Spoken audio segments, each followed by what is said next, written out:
Hello दोस्तों, स्वागत है आपका आपके अपने YouTube चैनल जैनत अकेडमी में। जैनत अकेडमी के YouTube चैनल में आपका एक बार हार्दिक अभिनंदन है। आज है 9 जनवरी 2023। तो 9 जनवरी 2023 से करंट अफेयर के जितने भी महत्वपूर्ण क्वेश्चन बन सकते हैं, आज हम इस क्लास में डिस्कस करने वाले हैं। साथ ही इससे रिलेटेड महत्वपूर्ण जानकारी में मैं बताने वाला हूं, तो आप मेरी वीडियो में लास्ट तक बने रहिए। आशा करता हूं आपने हमारा चैनल जैनत अकेडमी सब्सक्राइब कर लिया होगा। यदि नहीं किया है तो कर लो, साथ ही बेल आइकन को भी प्रेस कर लो, जिससे आने वाली वीडियो का नोटिफिकेशन आपको समय से मिल सके। यदि आपको हमारी वीडियो पसंद आती है, आपको एग्जाम में हेल्प मिलती है, तो आप हमारे चैनल को ज़्यादा से ज़्यादा शेयर करें। चलते हैं, आज का पहला क्वेश्चन है, हाल ही में भारतीय रेलवे का सबसे लंबा पूर्ण एवीएस खंड कौन सा बना है? तो ये बना है आपका Ghaziabad Pandit Deendayal Upadhyay. Option A is correct. इससे महत्वपूर्ण जानकारी भी देख लेते हैं। तो ये है आपकी गाजियाबाद दीनदयाल उपाध्याय खंड, जिसकी लंबाई है आपके 762 किलोमीटर। भारतीय रेलवे का सबसे लंबा पूर्ण स्वचालित ब्लॉक सिग्नलिंग खंड बन गया है। प्रयागराज मंडल के सतरैनी, रसूलाबाद, फैजुल्लापुर खंड में स्वचालित सिग्नलिंग प्रणाली की शुरुआत के बाद इसे हासिल किया गया है। इसके साथ ही यह भारतीय रेलवे का सबसे लंबा स्वचालित ब्लॉक सिग्नल खंड भी बन गया है। तो कौन सा है? वो आपका गाजियाबाद दीनदयाल उपाध्याय खंड। आगे चलते हैं, अगला क्वेश्चन है क्वेश्चन नंबर 2। हाल ही में एनएसडीएम की संचालन समिति की तीसरी बैठक की अध्यक्षता किसके द्वारा की गई है? तो ये कही गई है आपकी धर्मेंद्र प्रधान के द्वारा। किसके द्वारा? धर्मेंद्र प्रधान के द्वारा। Option C is correct. इससे महत्वपूर्ण जानकारी देख लेते हैं। तो ये है आपकी भारत के जो भी शिक्षा और कौशल विकास एवं उद्यमिता मंत्री कौन है? धर्मेंद्र प्रधान। तो ये भी महत्वपूर्ण क्वेश्चन है कि भारत के शिक्षा और कौशल विकास एवं उद्यमिता मंत्री कौन है? तो धर्मेंद्र प्रधान ने 4 जनवरी 2023 को दिल्ली में राष्ट्रीय कौशल विकास मिशन की संचालन समिति की तीसरी बैठक की क्या की है? अध्यक्षता की है। इससे कौशल गतिविधियों के कार्यान्वयन के लिए केंद्र और सभी राज्यों में एक मजबूत संस्थागत ढांचा प्रदान करने के लिए शुरू किया गया था। कौशल विकास मिशन की शुरुआत 2015 में हुई है। तो यदि आपको क्वेश्चन पूछ लिया जाता है कि कौशल विकास मिशन की शुरुआत कब हुई है, तो ये हुई आपकी 2015 से। आगे चलते हैं, अगला क्वेश्चन है क्वेश्चन नंबर 3। हाल ही में भारत का पहला समावेश उत्सव पर्पल फेस्ट का आयोजन कहाँ किया गया? तो ये है आपका पर्पल फेस्ट का आयोजन कहाँ किया गया है? तो ये किया गया आपके गोवा में। कहाँ पे किया गया है? गोवा में। Option B is correct.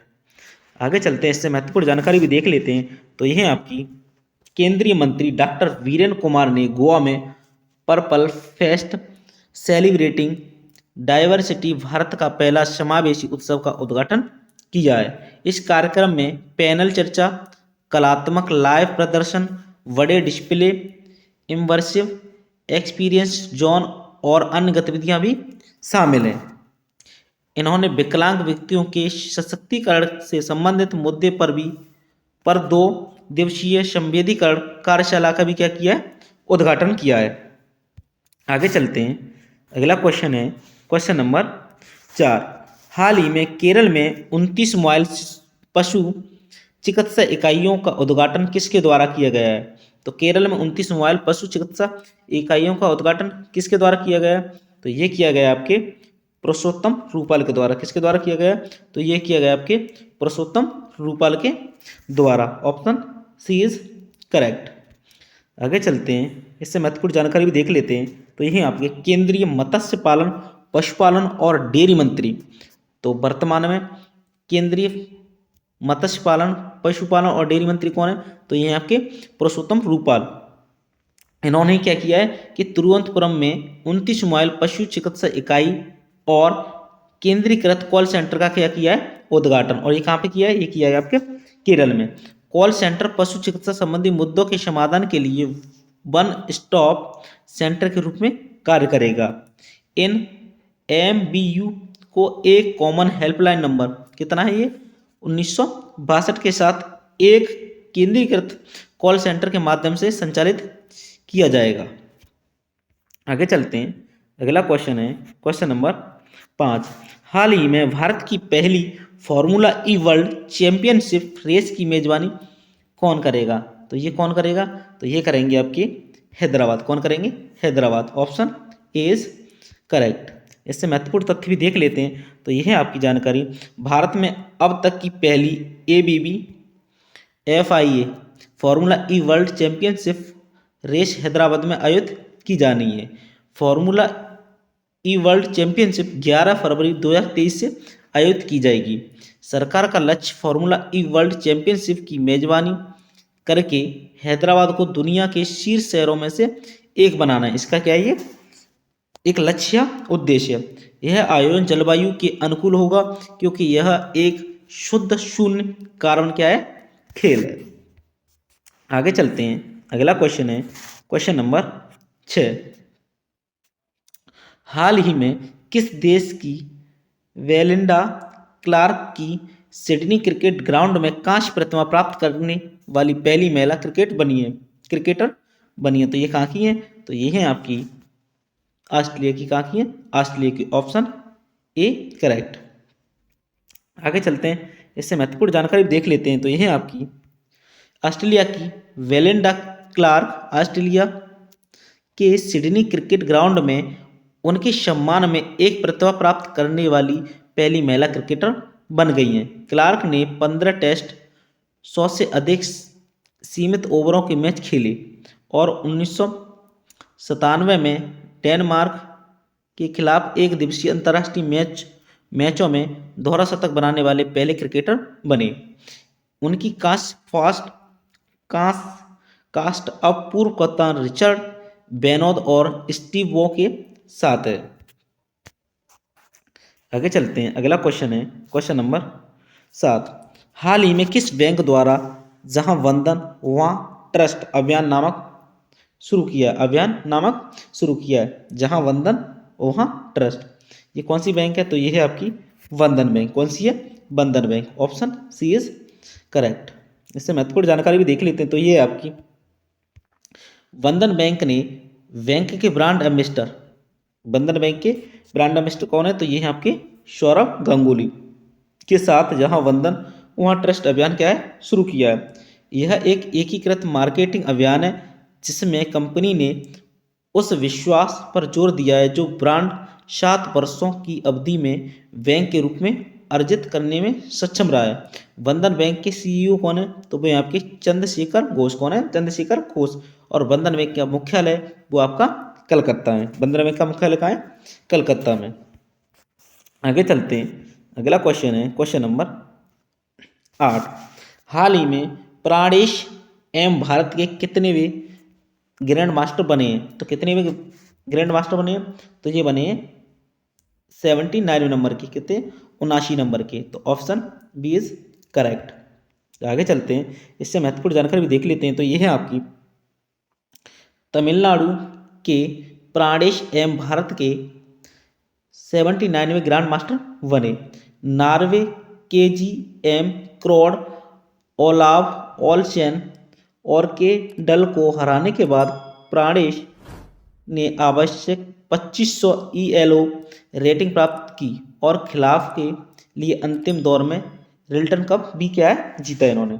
इसी के साथ वह साल 2023 के भारत के पहले ग्रैंड मास्टर भी बन गए हैं। कौस्तभ चटर्जी दिसंबर 2022 में भारत के कैसे थे?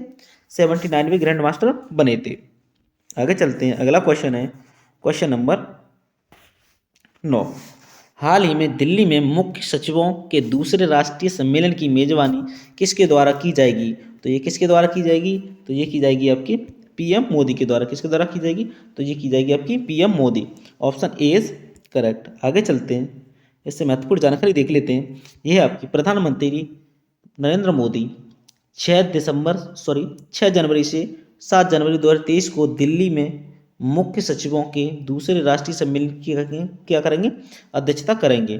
पहला सम्मेलन जून 2022 में धर्मशाला में आयोजित किया गया था। सम्मेलन राज्यों के साथ साझेदारी में तेजी से और निरंतर आर्थिक विकास हासिल करने पर ध्यान केंद्रित क्या करेगा। राज्यों केंद्र शासित प्रदेशों को की सर्वोत्तम प्रथाओं को मजबूत किया जाएगा ताकि राज्य एक दूसरे को क्या करें, सीख सके। आगे चलते हैं, अगला क्वेश्चन है क्वेश्चन नंबर 10। हाल ही में कैबिनेट सरकार ने सुन्नी जल विद्युत परियोजना में कितने करोड़ रुपए के निवेश को मंजूरी दे दी है। तो कितने करोड़ रुपए को मंजूरी दी है, तो ये दी है आपकी 2614 करोड़ रुपए। कितने, 2614 करोड़ रुपए। Option B is correct. आगे चलते हैं, इससे महत्वपूर्ण जानकारी भी देख लेते हैं। तो ये आपकी केंद्रीय मंत्रिमंडल ने 382 मेगावाट की सुन्नी बांध जल विद्युत परियोजना के लिए निवेश को मंजूरी दी। यह परियोजना हिमाचल प्रदेश के शिमला और मंडी जिलों में सतलज नदी पर सतलुज जल विद्युत निगम लिमिटेड द्वारा विकसित की जा रही है। परियोजना के पूरा होने पर परियोजना से सालाना 1382 मिलियन यूनिट बिजली पैदा होने की क्या है, उम्मीद है। परियोजना की आधारशिला 27 दिसंबर 2021 को रखी गई थी। कब रखी गई थी, तो 27 दिसंबर 2021 को रखी गई थी। आगे चलते हैं, अगला क्वेश्चन है क्वेश्चन नंबर 11। हाल ही में 46वें अंतर्राष्ट्रीय कलकत्ता पुस्तक मेले का थीम देश का कौन सा होगा। तो थीम कौन सा होगा, मतलब जो 2023 का 46वें अंतर्राष्ट्रीय कलकत्ता पुस्तक मेले का थीम देश कौन सा है, तो वो है आपका स्पेन। कौन सा है, तो वो आपका Spain. Option C is correct. आगे चलते हैं, इससे महत्वपूर्ण जानकारी भी देख लेते हैं। तो ये है आपकी स्पेन 46वीं अंतर्राष्ट्रीय कलकत्ता पुस्तक मेले की थीम देश बनने जा रहा है। पुस्तक मेले का आयोजन publishers and book sellers guild द्वारा किया जाएगा। यह मेला 31 जनवरी से 12 फरवरी 2023 तक कलकत्ता के पास साल्ट लेक में स्थित सेंट्रल पार्क मेला ग्राउंड, जिसे बोय मेला प्रांगण नाम दिया गया है, में आयोजित किया जाएगा। पहली बार बंगाल की दुर्लभ पुंथियों, जिन्हें बोला जाता है पुरानी हस्तलिखित पांडुलिपियों, का प्रदर्शन किया जाएगा। आगे चलते हैं, अगला क्वेश्चन है क्वेश्चन नंबर 12। हाल ही में किस भारतीय रेलवे स्टेशन को ईट राइट स्टेशन प्रमाणन मिला है। तो ईट राइट प्रमाणन किस स्टेशन को मिला है, तो ये मिला है आपका Varanasi cantt railway station. Option is correct.